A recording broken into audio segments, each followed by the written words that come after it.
Radioactivity was first discovered in 1896 when Antoine Henri Becquerel, a French physicist, detected it from a sample of uranium. Uranium is a very heavy metal, which can be used as an abundant source of concentrated energy. Since it is naturally radioactive, uranium, which is usually in the form of uranium dioxide, is commonly used in the nuclear power industry to generate electricity. Naturally occurring uranium consists of three isotopes: uranium-234, uranium-235, and uranium-238. Although all three isotopes are radioactive, only uranium-235 is a fissionable material that can be used for nuclear power. When a fissionable material is struck by a neutron, its nucleus can release energy by splitting into smaller fragments. If some of the fragments are other neutrons, they can strike other atoms and cause them to split as well. A fissionable material such as uranium-235 is a material capable of producing enough free neutrons to sustain a nuclear chain reaction. When this happens over and over again, many millions of times, a very large amount of heat is produced from a relatively small amount of uranium. Chemists such as Marie Curie developed radioactive technology for the benefit of humanity in the health industry. Much of the research was done blindly, as humanity did not truly understand the implications and effects of nuclear energy until the development of the atomic bomb from 1939 to 1945. The trend from scientific investigation to attempting to engineer the energy caused through fission occurred during this time period, and eventually resulted in the dropping of the atomic bombs, ending World War II. After the atomic bomb, subsequent rises and falls occurred in the nuclear energy market, which impacted the price of uranium. Engineers influenced federal policies towards uranium distribution heavily because of their direct impact in the engineering of weapons, power facilities, and naval propulsion techniques through the use of fission. Although the rises and falls with uranium prices in the U.S. were dependent on the economy and the need for energy and weapons, engineers probably impacted federal foreign policy the most in regards to enriched uranium and nuclear waste.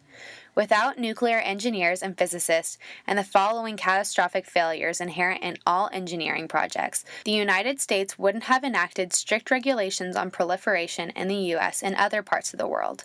The Atomic Energy Act of 1954, the Energy Reorganization Act of 1974, reorganization plans, the Nuclear Waste Policy Act of 1982, and most importantly, the Nuclear Non-Proliferation Act of 1978 are just a few of the efforts taken to regulate continued nuclear experimentation. The general trend of these policies, brought on by nuclear discovery, have the possibility of using nuclear energy and the resource of uranium for the betterment of mankind and our environment, as well as mitigating nuclear failure. The Atomic Energy Commission was authorized by the Atomic Energy Act of 1946. Amongst the many people behind the development of nuclear energy, the first chairman of the AEC was David Lilienthal. When it came time to expand the use of this type of energy, Lilienthal declined the development of a hydrogen bomb because he deemed the energy too destructive for pure military use. The president at the time, Eisenhower, was in favor of the development because other countries had already possessed the technology and replaced Lilienthal. After some years of development, the Atomic Energy Act was reinstated to allow private industries to develop their own plants, and also led to the United Nations promoting safe nuclear energy use. After the uranium is processed for whatever purpose it is serving, there will always be radioactive waste left to deal with. Some of the uranium that is used can be reprocessed and recycled to undergo other reactions. Most uranium products remaining is classified as high-level waste, therefore requiring specific storing. High-level waste requires shielding, or protection from radiation, and cooling due to the heat caused by the decay. Uranium distribution is contingent on the location it is mined from. It must first be mined, then processed before it can be distributed. Once it is created into processed yellow cakes, it can then be loaded onto appropriate canisters and transported accordingly to the final destination. The value of uranium is variable depending on the markets and consumers. Between the 1930s and 60s, uranium was mined in countries that were willing to export, including Australia and Canada. However, today, numerous politically unstable countries, including Kazakhstan, Namibia, Niger, and Uzbekistan, are now responsible for more than 30% of the world's uranium production. Uranium became an important natural resource for the world after the first successful nuclear reaction in 1942 as part of the Manhattan Project. Storage of uranium yellowcake has changed very little over the years due to the radioactive nature of the highly sought-after fuel source.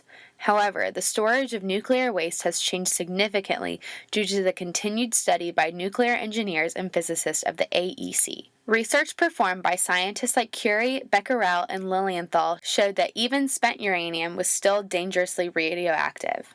Distribution of uranium has also changed since 1942. In the 1980s, the U.S. diverted more uranium for civil power plant production rather than nuclear arms as the Cold War subsided. The value of uranium has always been quite high due to the intense demand from engineers from the inherent nuclear capability of the resource. However, along with the demand for uranium came the demand for safety, both from the U.S. government and engineers alike, who have ensured multiple safeguards against catastrophe within power stations and have ensured nuclear power to be a safe, efficient, and clean alternative to coal power.